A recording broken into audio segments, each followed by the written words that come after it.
ndio tung'ang'ane tusaidie watoto. Hofu imetanda katika kijiji cha Mukulusu, eneo bunge la Shinyalu, kaunti ya Kakamega, baada ya maafisa watatu wa msitu kudaiwa kuwaua wakazi wawili na kujeruhiwa vibaya usiku wa kuamkia leo.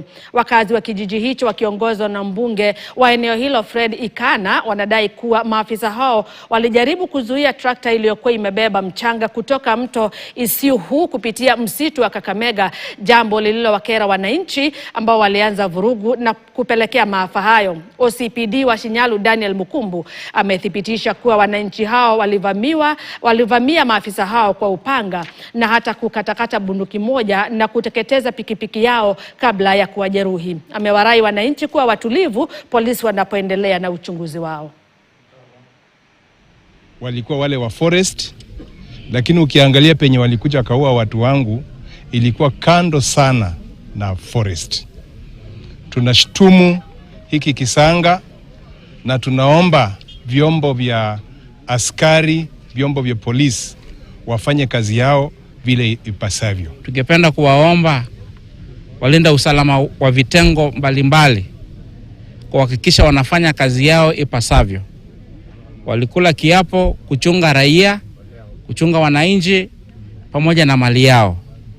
Hawakukula kiapo kuumiza ama kuua raia. Wakati alipigwa risasi tukienda kuangalia tukapata alikuwa ashakufa. Sasa hapo kweli hata mimi nikashindwa, nikapaki kujiuliza. Ukweli ni kwamba mchanga inatoka Hondolo huko Isiuhu. Askari wanaweza fatana na watu kutoka Hondolo mpaka Navangala, ambapo Hondolo iko mbali na Navangala.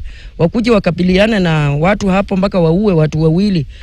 Wakiwa njiani waliweza kufahamiwa na wananchi wakidai kuwa hawakuwa na haki ya wao kusimamisha kuchukua mchanga katika eneo hilo. Wakati walikuwa wanaendelea kufurugana, wananchi waliweza kulemea maafisa wa Kenya Forest na ndio wakaanza kufyatua risasi ili kujiokoa wao wenyewe. Wakati hiyo watu wawili waliweza kupigwa risasi wakafa hapo hapo na mmoja akapigwa upande wa mguu akaumia. Maafisa wa mamlaka